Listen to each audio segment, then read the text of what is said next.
Hey everyone, Harry here to talk about the next step in the appeal of Eileen Cannon's dismissal of the Mar-a-Lago prosecution.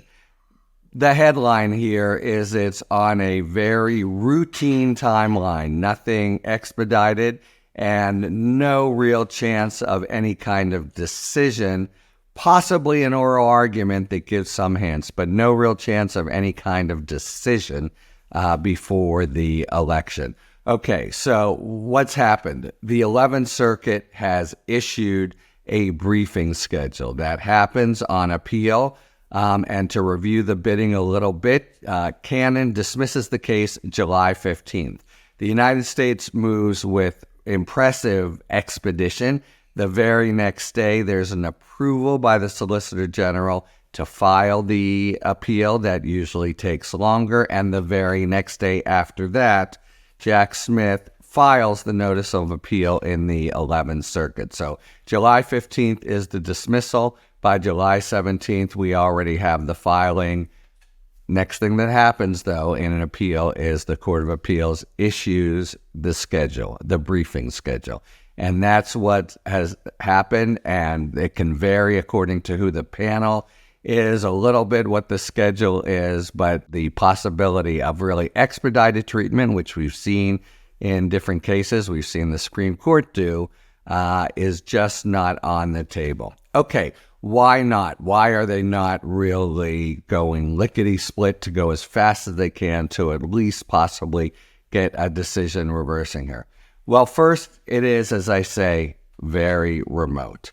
And if they were moving super quickly just to get a decision, I think that would look, the Department of Justice has always been a little bit ambivalent or of two different positions in terms of speeding things along. They have talked when the real sort of a possibility of a trial or no trial has been on the table. They have talked about the public's interest in a speedy trial, but it's not exactly the lookout of the Department of Justice, and they haven't really told courts, you have to do this now because the public needs this before the election. So it wouldn't have been really, when they made the decision to take the regular appellate route, they knew that that meant some kind of schedule like this, some kind of appeal decided after the election, and some real prospect, should Trump win the election, that everything just goes by the boards completely. The case itself just turns to powder by the time or at the time that Trump becomes president. Now, there was another route. There was another route that could have secured something faster. They could have simply filed, recalled Cannon's decision as special counsels are not provided by law under the supposed grants of authority, and therefore they don't qualify as kosher appointments under the Appointments Clause. That's a little bit arcane now, but the idea is if you're pretty important, unless Congress provides otherwise, you need to go through congressional approval, and the argument is they didn't provide otherwise.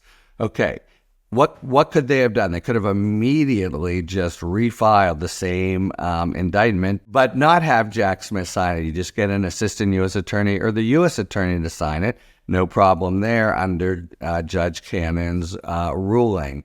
But they did not want to capitulate to her crazy and completely outside of all other precedent decision that there's some problem with special counsels. The DOJ has an ongoing institutional interest in being able to use special counsels. And I think Merrick Garland in particular, total devotee as he is to the rule of law and the appearance of and the actuality of impartiality, wants to use a special counsel when the Department of Justice is prosecuting the president's main rival for the presidency, and this is what special counsels are for, first and foremost. But doing that, and of course, also, if you did something else, that ugly decision by Cannon, even though I don't see it going anywhere, would be just hanging out, maybe casting some doubt or shadow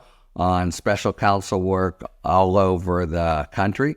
So really the option of having a non-U.S. attorney file would have cut against the grain of the interests of the Department of Justice in having a good special counsel system, which is essential not just for doing justice, but for public confidence, at least as much as you can garner in this cynical age, for when to show when the Department of Justice goes after high officials for whom there can be conflict. So that doing what many people urge, op-eds by important folks, et cetera, in the paper, just file it with a U.S. attorney. That was the decision from way back when. We're going, straight up as we would any other case. Now it has the collateral benefit, perhaps, again, if Trump isn't elected, if the 11th Circuit reverses. It's a pretty rank,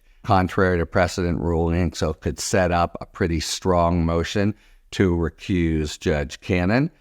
So that's another advantage and something we may see if this proceeds in the normal course. There was one other option before it. They could have tried. Initially, they had a choice, and it has to do with what's called venue. And that is, you can't just bring a federal case sort of in any district in the country. You couldn't have brought this in Montana, even though it's the federal government. You might think they have the same power, but no, they have to bring the case essentially where the crime occurred. And there's an argument here that they could have brought it in District of Columbia. There can be more than one place that's appropriate, but that's where he first absconded with all the documents, although importantly, this is a retention case, not a theft case. It's the unlawful possession. They originally didn't do that because there was some cloud over what would happen if they got venue wrong. There was some worry that would be the end of the ball game altogether. The law has developed since to make it not the case, and it's something they could have done and we could conceivably see in the future, and in a world in which the 11th Circuit reverses, even if they remove Cannon, and even if Trump is not elected, there would remain the possibility for the Department of Justice to voluntarily dismiss this case and file it in D.C., take a shot there, not having to worry under the law. If the D.C. court says no venue, then you can go back to the Southern District in Florida, choose some judge who is not Judge Cannon because she has been recused. All of this, notice, is a winding kind of procedural set of decisions, meaning a lot of time, but now it doesn't matter. The whole time pressure had to do with getting things done before the election.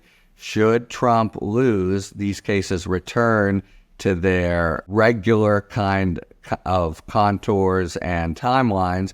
Those can be long and methodical, but there's not the same worry. They still will be brought, so it's just going to be strategic decisions.